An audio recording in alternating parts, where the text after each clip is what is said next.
ফিলিস্তিনের মজলুম মুসলমানদের পাশে দাঁড়াতে গিয়ে ওলামায়ে কেরামদের তত্ত্বাবধানে, ওলামায়ে কেরামের নেতৃত্বে, আলেমদের ডাকে সাড়া দিয়ে অসংখ্য অগণিত মানুষ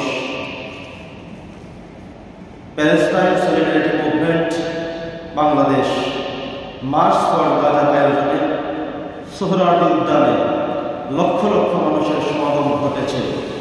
এটাই হল বাংলাদেশের ওলামায়ে কেরাম, ইসলাম ও মুসলমানদের সবচেয়ে বড় পাওয়া। আমরা করছি আলহামদুলিল্লাহ। প্রিয় সুধী, আমরা অনেক ক্ষেত্রেই ওলামায়ে কেরামদেরকে দুর্বল মনে করি, হীন মনে করি, ছোট করে দেখি, খাটো করে দেখি। কিন্তু আলেমদের ডাকে যখন মানুষ একত্রিত হয়ে যায়, একতাবদ্ধ হয়ে যায়, আপনি দেখবেন নিঃস্বার্থভাবে মানুষের ভালোবাসা প্রকাশ পায়।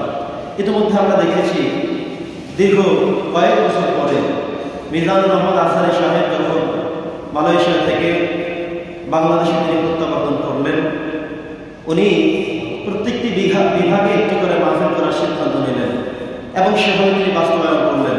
প্রত্যেকটি মাহফিলেই আপনারা পত্রিকায় দেখেছেন, এটা কোনো গুজব নয়, বানোয়াট কথা নয়, মন মতো কথা নয়।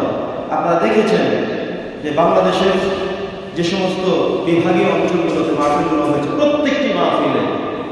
প্রত্যেকটা মাহফিল এমন হয়েছে, পত্রিকার রিপোর্ট 8 লক্ষ, 10 লক্ষ, 12 লক্ষ, 15 লক্ষ এভাবে করে করে মানুষের সমাগম হয়েছে। তাহলে বোঝা গেল আলেমদের ডাকে, আলেমদেরকে ভালোবাসার মানুষ বাংলাদেশে কম নয়, অনেক বেশি। আলহামদুলিল্লাহ পড়ে রাম এবং বাপ যারা আছে তারা এগুলো দেখে তাদের কষ্ট লাগে। একটা মাহফিলের মধ্যে কত হাজার হাজার বাক্য কথা হতে থাকে, তন্মধ্য থেকে 2টি কথা যেটা তাদের গায়ে লাগে, এগুলো নিয়ে তারা ট্রোল শুরু করে দেয়, এগুলো নিয়ে তারা বাজে মন্তব্য শুরু করে দেয়। উনি একটি মাহফিলে এভাবে বলেছিলেন যে একদম খেয়েছে আর একদম খাওয়ার জন্য প্রস্তুত হয়ে আছে। এই সামান্য একটু কথা তিনি বলেছেন, এটাকে গায়ে মাখিয়ে কিছু কিছু মানুষ কত পরিমাণ ট্রোল, কত পরিমাণে অজস্র ভাষায় কথা এগুলো তারা বলেছে। প্রিয় সুধী, আমরা আপনাদেরকে মনে করিয়ে দিতে চাই যে এখনো সাধারণ মানুষ ইসলাম প্রিয়, আলেম প্রিয়, এখনো মানুষ ইসলামকে পছন্দ করে, কোরআনকে পছন্দ করে। এই মানুষের সংখ্যা বাংলাদেশের জমিনে অনেক অনেক অনেক বেশি। আলহামদুলিল্লাহ পড়েন।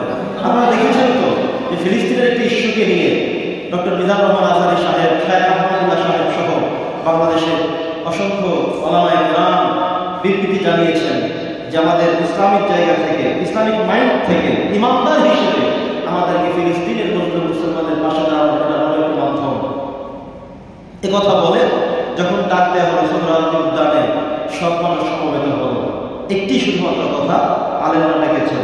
আর যদি কোনো রাজনৈতিক ইস্যুতে যদি কাউকে ডাকা হয়, তখন তাদেরকে লঞ্চ দিতে হয়, বাস দিতে হয়, যাতায়াত খরচ দিতে হয়, বদলা খরচ দিতে হয়, তারপরে মানুষের সমাগম হয়। ওখানে সামান্য পরিমাণ কোনো টাকা পয়সা ব্যয় করার প্রয়োজন হয়নি। ওলামায়ে কেরামদের ডাকে সাড়া দিয়ে মানুষ তার ইমানের জজবা, ইমানের মজবুতের কারণে মানুষ চলে গিয়েছেন, অনেক অনেক দূর দূরান্ত থেকে চলে এসেছেন। আলহামদুলিল্লাহ।